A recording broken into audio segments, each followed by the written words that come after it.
Today, my goal is not to remake Mirror's Edge, the iconic freerunning masterpiece. Instead, I want to do something better, to liberate as many of Mirror's Edge's mechanics from the clutches of EA as possible. Yes, I'll try to create a publicly available character that any of us will be able to create our own Mirror's Edge style levels or even games with from the comfort of a PlayStation. Yes, that's right, I'll be working, as always, in Dreams, the amazing creation engine on PlayStation. Everything you'll see me create this video is done with a DualSense controller. Let's get to it. This will not be easy. I can't stand empty default scenes. Let's first make a Mirror's Edge style environment. It'll function as a test area, but having a bit of art in there will help keep the motivation going. I love that in Dreams I could go from sculpting to texturing to level assembly to gameplay design to animation to music, do anything with no waiting, no hurdles, all in the same space. Take that, Unreal! Oh, by the way, for the rest of creation I mostly have the lighting set to sunset as to not burn your eyes with bright white and blue during this video should you watch this in the evening. That consideration worth a subscribe? Well, that's up to you, that's up to you. While the environment creation plays in the background, let me talk you through my plan. There is no plan. Mirror's Edge is practically made up from features I've never come close to trying. Climbing systems, interaction with the environment, momentum-based mechanics, etc. My first goal is to create base movement that feels similar to Mirror's Edge, to keep it simple. I have to create it from scratch because the standard Dreams puppet movement gives strafing the same speed as running forwards, doesn't allow for different acceleration curves, meaning it'll take just as long to go from standing still to walking as from walking to running, and, most importantly, Dreams has no way to remember the character's speed, so you'd have to accelerate from scratch after a vault animation, for example. So how do I fix all these issues? Yes, logic spaghetti. Basically, without plan, I started clumsily creating my own acceleration system by making the puppet's acceleration really high but slowly increasing the target speed. At first, the max speed of the character is like 3 meters per second, but the longer you run, the more it increases, with some leveling out at the end. I made it so I can set speed to a specific value or increase or decrease it a specific amount, really important for future mechanics. I already knew I wanted to do stuff like giving you a speed boost for vaulting with good timing, or removing speed when taking fall damage. The basic movement is as good as it needs to be now, so it's time to develop a character model so I can start animating. For the character model, I took a random military puppet from the much respected Dreams creator Ansuke and amputated the limbs and reattached them to my first person puppet. The reason why I'm not recreating Faith from Mirror's Edge is because copyright is a thing. My gameplay will be very inspired and in many ways closely derived from Mirror's Edge, but I won't cross the copyright line. This makes sure my game can't be taken down, and most importantly, should you choose to use this, it'll prevent your games from being taken down. Besides, a blend character opens up the doors to many more art styles and games. As far as this character goes, the mix of military and freerunning doesn't make any sense, but we can always change it later. Animation time then. I added arm swing animations with a different hand pose when you reach top speed. Yes, it looks stupid, it's placeholder for now. I also made the character itself animate a bit while running, which is something I usually don't do because it adds a ton of camera wobble and shake. Throws off your aim in shooters, but in the case of a movement only game we actually want wobble to give it that intense GoPro feel. Now the maximum speed of the character is actually interesting. I read online that in Mirror's Edge, Faith can reach up to 26 kilometers an hour, roughly 7 meters a second. That's pretty fast, like professional athletes level fast. But when throwing this value at my player, it felt lame initially. It's like I was jogging instead of sprinting. Interestingly, just by adding the previously mentioned camera wobble and run animation, the speed already felt more accurate. But then I started changing the FOV of the camera. The same speed that felt lame before now almost feels too fast. The beauty of game feel. Right now, I'm happy with how the character feels and looks, but I haven't exactly created any mechanics yet. Now, I'm genuinely aiming to have most mechanics of the original Mirror's Edge, besides combat. That means I need to create vaulting over low and high obstacles, hanging from ledges and climbing up them, sliding, performing a roll, coil jumps, wall running, bar swinging, 180 turning, wall jumping, wall climbing, climbing ladders, climbing pipes, crossing ledges, springboarding, crouching, slamming doors, and that's not even mentioning the fundamental stuff like the health system. I always hated climbing ladders and crossing ledges and climbing pipes in the original Mirror's Edge though, so I'll do everyone a favor and get rid of them. Now I have control over this franchise. I might cut some other mechanics as well if I run out of time, but for now I've probably procrastinated on making mechanics long enough, so yeah, let's finally do it. I started with vaulting. Unfortunately, this turned out to be just as hard as I thought. After much messing around, I ended up creating a very dumb system. Basically, if you press jump and a raycast detects a vaultable object in front of you, collision is turned off and I launch you, first upwards and then forwards with 2 movers. Yes, launch. Somehow though, it worked perfectly. But it's a bad way to do it because I'm not taking into account obstacle height, making the vertical movement inherently unreliable. While thinking about a better solution, I deleted the lower arm sleeves of the character model for a more appropriate look. Talking about appropriate, for some reason, I feel like whatever country this is set in has to be south of the Netherlands, so I'm changing the skin tone to be more appropriate. Yes, if you had any doubt of this being Faith, it's gone now. Oh, and I did find a better vaulting solution.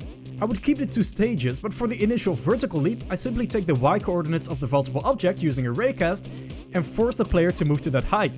Then I launch them forwards. It works fantastically.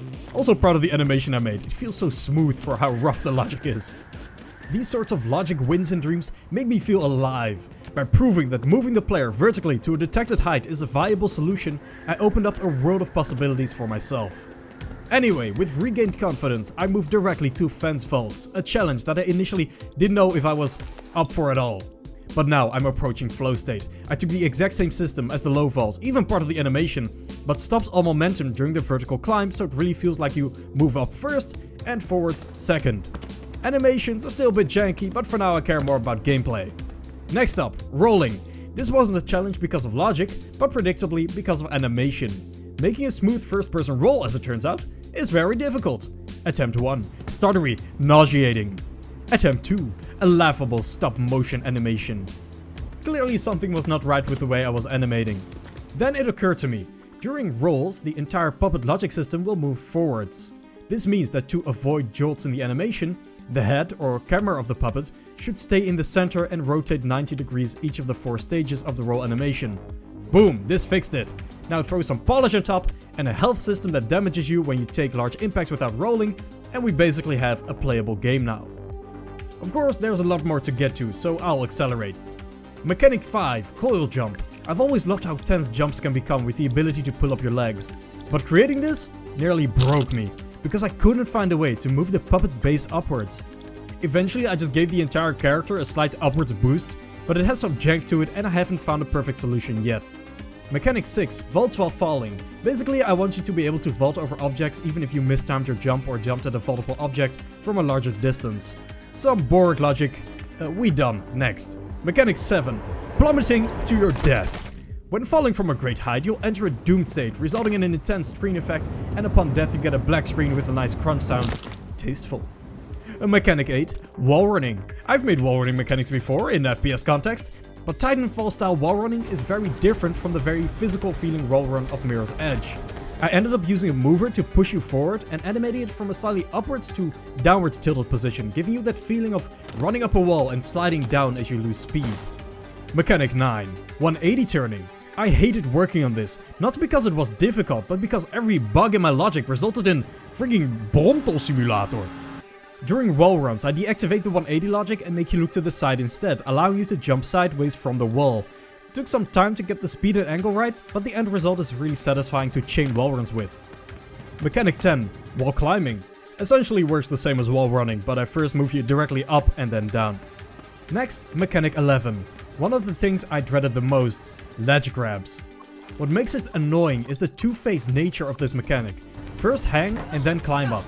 Luckily, I could again count on my raycast moving technique I discovered when making the first vault. Beautiful. Mechanic 12, sliding. I handled it like you'd expect. Lower and shrink hitbox, launch you forward. Yeah.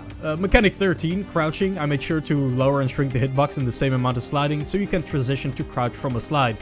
It did take me some time to make sure you couldn't stand up while beneath an object, launching you through the geometry in the process. This character has a lot of mechanics now. At this point in development, I was inactive on YouTube for like 2-3 weeks, so I stopped adding new mechanics here. For now, I'm missing springboarding, bar swinging, and slamming open doors. There's a very real chance I'll add them later. Does this mean I was ready for release at this point though? No. Here's the problem. I created everything in isolation. The mechanics don't listen to each other. You can vault while sliding, coil while wall running, etc. This is a part of game development you really only get once you do it, everything you create will have a crap ton of requirements that define when it should activate, deactivate, or even be overridden by something else. The way I'm gonna solve it? Just brute force a state machine over the entire template, resulting in such messy logic that in 2 weeks I won't know how it works anymore. This single polishing step took very long, but it's done now, one step closer to release.